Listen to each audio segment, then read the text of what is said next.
UP में हैवानों के हौसले कम होने का नाम नहीं ले रहे हैं। हाथरस में दलित युवती के साथ हुई हैवानियत को लेकर जहां पूरा देश गम और गुस्से में है, वहीं यूपी के बलरामपुर जिले में एक 22 साल की छात्रा के साथ गैंगरेप का मामला सामने आने के बाद गुस्से का गुबार और बढ़ गया है। बलरामपुर में भी हैवानों ने ऐसी दरिंदगी दिखाई कि सुनकर आपका कलेजा कांप उठेगा।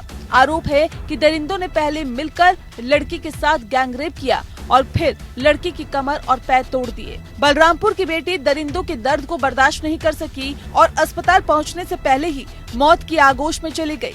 दिल को दहला देने वाला ये मामला बलरामपुर के कोतवाली गैसंडी क्षेत्र का है, जहां अब गैंगरेप की वारदात के बाद पूरा इलाका छावनी में तब्दील हो चुका है।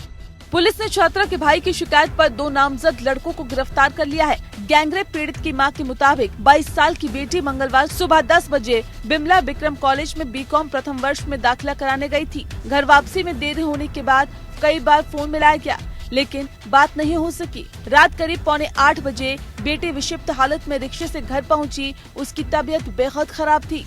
इसके बाद उसे एक प्राइवेट डॉक्टर के पास ले जाया गया। हालत गंभीर देखते हुए डॉक्टरों ने छात्रा को तुलसीपुर सीएचसी ले जाने की सलाह दी। वहां ले जाते समय रास्ते में ही छात्रा ने दम तोड़ दिया।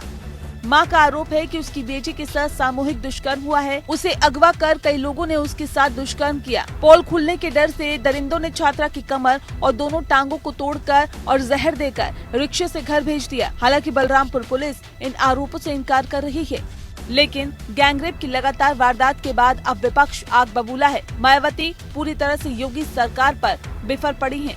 उत्तर प्रदेश में वर्तमान भाजपा सरकार में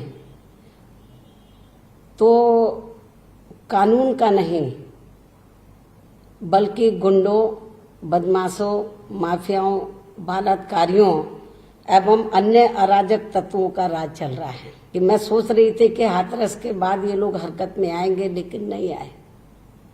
और बलरामपुर की घटना जब मैंने आज सुबह न्यूज में देखी तो मुझे झकझोर दिया।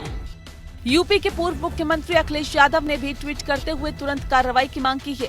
उन्होंने कहा कि हाथरस के बाद अब बलरामपुर में भी एक बेटी के साथ सामूहिक बलात्कार और उत्पीड़न का घृणित अपराध हुआ है। घायल अवस्था में पीड़िता की मृत्यु हो गई है। श्रद्धांजलि। भाजपा सरकार बलरामपुर में हाथरस जैसी लापरवाही और लीपापोती न करें और अपराधियों पर तत्काल कार्रवाई करें। बलरामपुर में हाथरस जैसी हैवानियत के बाद से सरकार पर सवाल उठने लाजमी हैं। हैवानों के दिए दर्द के बाद बलरामपुर की बिटिया दुनिया को अलविदा कह गई, लेकिन अपने पीछे कई सवाल छोड़ गई। आखिर बेटी होना क्यों गुनाह हो गया है? आखिर देश में बेटियां कब सुरक्षित होंगी? Bureau report.